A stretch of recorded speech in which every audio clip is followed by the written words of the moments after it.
Hello दोस्तों, कैसे हैं आप सभी। आशा करते हैं आप सभी स्वस्थ होंगे। आप सभी का बहुत बहुत स्वागत है हमारे यूट्यूब चैनल ट्रिकी हिंदी पर।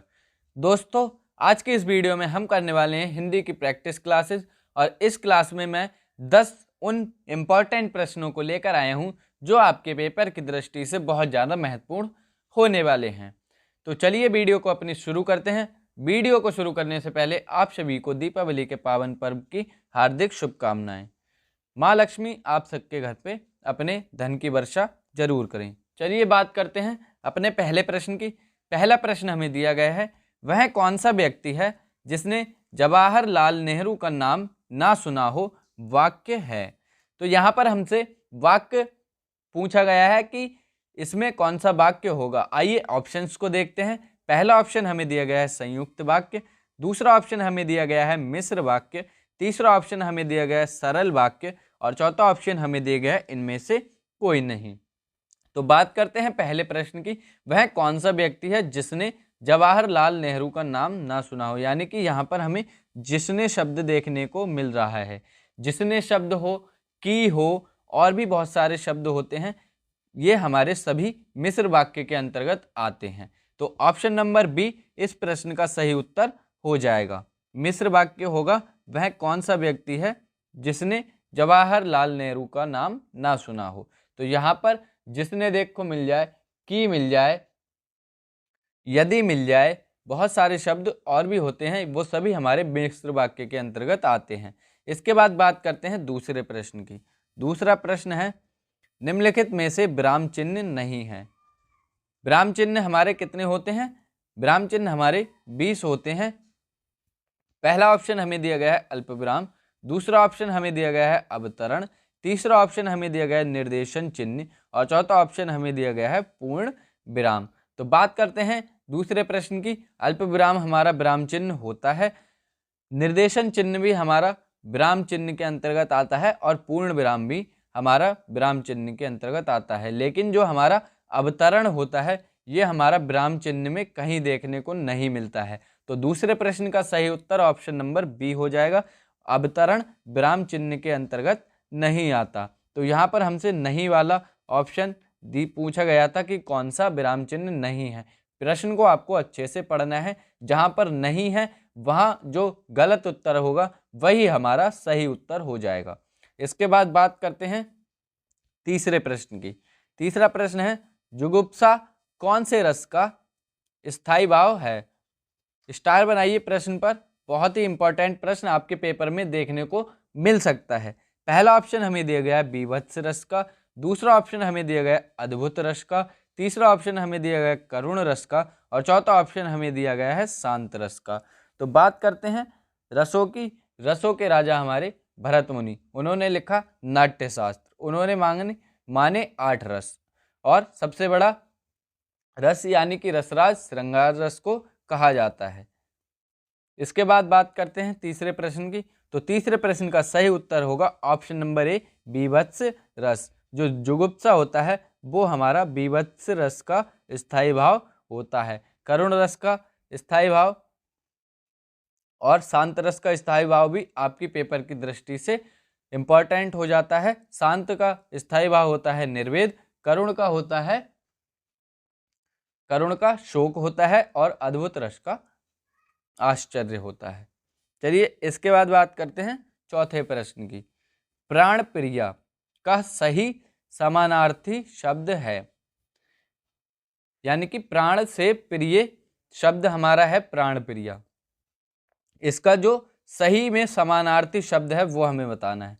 पहला ऑप्शन हमें दिया गया है सहचरी, दूसरा ऑप्शन हमें दिया गया है संगिनी, तीसरा ऑप्शन हमें दिया गया है प्रेमिका और चौथा ऑप्शन हमें दिया गया है अर्धांगिनी। तो चौथे प्रश्न के यदि सही उत्तर की बात करें तो प्राण प्रिय का समानार्थी शब्द जो सबसे अच्छा इन ऑप्शन के हिसाब से होगा वो होगा अर्धांगिनी। यहाँ पर बच्चे कंफ्यूज हो जाते हैं, वो बहुत सारे संगिनी ऑप्शन को सही लगाकर आते हैं, लेकिन यहाँ अर्धांगिनी हमारा सही उत्तर होगा। क्योंकि जो हमारी अर्धांगिनी यानी कि जिसको हम वाइफ पत्नी बोलते हैं वो हमारे जीवन में संगिनी को अर्धांगिनी के अंतर्गत ही संगिनी शब्द भी आ जाता है। सीधे सीधे याद रखना है कि जो संगिनी अर्धांगिनी के अंतर्गत ही आ जाएगा, इसलिए अर्धांगिनी सबसे अच्छा ऑप्शन हो जाएगा प्राण प्रिय का। तो चौथे प्रश्न का सही उत्तर ऑप्शन नंबर डी होगा। अब बात करते हैं पांचवें प्रश्न की। दिए गए विकल्पों में से मारुत का पर्यायवाची बताइए। मारुत का पर्यायवाची हमसे पूछा गया है। पहला ऑप्शन देवता, दूसरा ऑप्शन वायु, तीसरा ऑप्शन पृथ्वी और चौथा ऑप्शन तालाब। तो मारुत का पर्यायवाची शब्द हमारा हो जाएगा ऑप्शन नंबर बी वायु। वायु हमारा मारुत का पर्यायवाची शब्द या वायु का पर्यायवाची ही मारुत होता है। इसको आपको ऐसे ध्यान रखना है, मारुत कहते हैं हनुमान जी को, और हनुमान जी किसके पुत्र कहलाते हैं? पवन के पुत्र। पवन को हम क्या कहते हैं? वायु। तो मारुत का पर्यायवाची वायु हो जाएगा। मारुत का पर्यायवाची वायु। कैसे? मारुत कहते हैं हनुमान जी को, ठीक है। हनुमान जी किसके पुत्र कहलाते हैं? पवन के पुत्र। तो पवन को क्या बोलते हैं? वायु। ऐसे आपको इसको ध्यान रखना है। अब बात करते हैं छठे प्रश्न की। छठा प्रश्न है यशोदा में प्रयुक्त संधि का नाम बताइए। स्टार बनाइए, क्वेश्चन पे आपसे पूछा जा सकता है। पहला ऑप्शन विसर्ग संधि, दूसरा ऑप्शन स्वर संधि, तीसरा ऑप्शन व्यंजन संधि और चौथा ऑप्शन इनमें से कोई नहीं। तो यशोदा में कौन सी संधि होती है? सबसे पहले संधि विच्छेद करेंगे। तो यशोदा का संधि विच्छेद होगा यश विसर्ग प्लस दा। ये हमारा यशोदा का संधि विच्छेद हो जाएगा। तो यशोदा यानी कि यहाँ पर विसर्ग संधि होगी। ऑप्शन नंबर ए इस प्रश्न का सही उत्तर हो जाएगा। यशोदा में हमारी होती है विसर्ग संधि। एक बार अच्छे से लिखने का मैं कोशिश करता हूँ, यशोदा किस प्रकार से संधि विच्छेद करके लिखा जाएगा। तो यशोदा हमारा इस प्रकार से लिखा जाता है। ये रहा हमारा यशोदा का संधि विच्छेद। यहाँ पर आपको विसर्ग देखने को मिल रहे हैं। तो यशोदा में प्रयुक्त संधि का नाम होगा विसर्ग संधि। इसके बाद बात करते हैं सातवें प्रश्न की। जिस समास के दोनों पद अप्रधान होते हैं वहां कौन सा समास होता है? बहुत ही ध्यान से प्रश्न को पढ़ना है। यहां हमसे पूछा गया है अप्रधान, मतलब कि जिसके दोनों पद प्रधान नहीं होते, वह कौन सा समास है? पहला ऑप्शन हमें दिया गया है द्विगु समास, दूसरा ऑप्शन हमें दिया गया है बहुव्रीहि समास, तीसरा ऑप्शन हमें दिया गया है तत्पुरुष समास और चौथा ऑप्शन हमें दिया गया है द्वंद्व समास। अब बच्चे कंफ्यूज हो जाते हैं, वो जल्दी जल्दी में प्रश्न पढ़ते हैं। दोनों पद प्रधान होते हैं, यहाँ हमसे अप्रधान पूछा गया है। तो इस प्रश्न का सही उत्तर होगा ऑप्शन नंबर बी बहुव्रीहि समास। जिसके दोनों पद अप्रधान होते हैं, यानी कि दोनों ही पद प्रधान नहीं होते बल्कि किसी अन्य तीसरे के बारे में बात करते हैं, वहाँ हमारा बहुव्रीहि समास। लेकिन जब दो पद प्रधान होंगे वहाँ हमारा द्वंद्व समास होता है। द्विगु समास हमारा वो होता है जिसमें पहला शब्द संख्यावाची होता है। सातवें प्रश्न के बाद अब बात करते हैं हम आठवें प्रश्न की। दीनानाथ में कौन सा समास है? बहुत ही बढ़िया प्रश्न है। यहाँ पर आपको कंफ्यूजन क्रिएट होने ही वाली है। पहला ऑप्शन हमें दिया गया कर्मधारय, दूसरा ऑप्शन हमें दिया गया द्वंद्व समास, तीसरा ऑप्शन हमें दिया गया बहुव्रीहि और चौथा ऑप्शन हमें दिया गया द्विगु समास। अब इन ऑप्शंस के हिसाब से बहुत सारे बच्चे कंफ्यूज हो जाते हैं, वो बहुव्रीहि को सही उत्तर लगा आते हैं, क्योंकि यहाँ दीनानाथ तीसरे की बात होती है। दीनानाथ हम बहुव्रीहि समास के अंतर्गत लाते हैं, लेकिन यहाँ पर हमारा गलत उत्तर हो जाएगा। यहाँ हमारा सही उत्तर होगा ऑप्शन नंबर ए कर्मधारय। कर्मधारय समास के अंतर्गत आएगा दीनानाथ जो शब्द होगा। दीनों के नाथ अर्थात हम किसी की विशेषता या फिर तुलना करते हैं, वहाँ हमारा कर्मधारय समास होता है। आपको सीधे सीधे याद रखना है, दीनानाथ में समास होता है कर्मधारय। अब बात करते हैं नवे प्रश्न की। नवा प्रश्न है उड़ती चिड़िया के पंख गिनना का अर्थ है।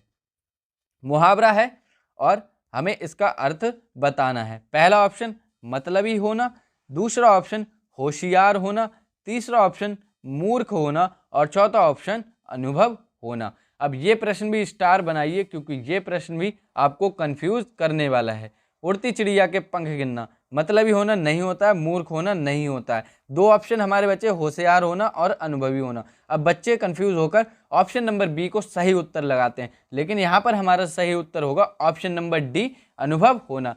क्योंकि होशियार तो कोई भी हो सकता है, होशियार तो छोटा सा बच्चा भी हो सकता है, लेकिन उसके पास अनुभव नहीं होता है। तो उड़ती चिड़िया के पंख गिनने का अर्थ होता है अनुभव होना। होशियारी तो किसी में भी हो सकती है, 3 साल का बच्चा भी होशियार आजकल बहुत ज़्यादा होता है, लेकिन उसके पास काम करने का अनुभव नहीं हो सकता। तो उड़ती चिड़िया के पंख गिनना हमारा अनुभव होना अर्थ देता है। इसके बाद बात करते हैं हम आज की वीडियो के अंतिम प्रश्न 10वें प्रश्न की। ये हमारा यूपी टेट में कई बार रिपीट हुआ है प्रश्न और भी बहुत सारे एग्जाम में पूछा गया है। प्रश्न का है, आइए जानते हैं। जंगम शब्द का विलोम होगा। जंगम शब्द का विलोम क्या होगा? पहला ऑप्शन स्थूल, दूसरा ऑप्शन स्थिर, तीसरा ऑप्शन स्थावर और चौथा ऑप्शन इनमें से कोई नहीं। तो जंगम शब्द के विलोम शब्द की हम बात करें तो ऑप्शन नंबर सी स्थावर इस प्रश्न का सही उत्तर हो जाएगा।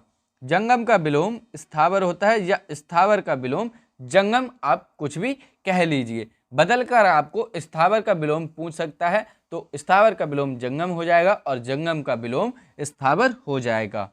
तो ये थे आज की हमारी वीडियो के 10 प्रश्न। आशा करता हूं कि मैं आपको जानकारी अच्छे से दे पाया हूं और आप लोगों को अच्छे से समझ में आ गया होगा। वीडियो पसंद आई है, वीडियो को लाइक कर दीजिए। चैनल पर नए हो, चैनल को सब्सक्राइब करके अपने सभी दोस्तों में शेयर कर दीजिए और बहुत ही जल्द मिलेंगे अगली वीडियो में।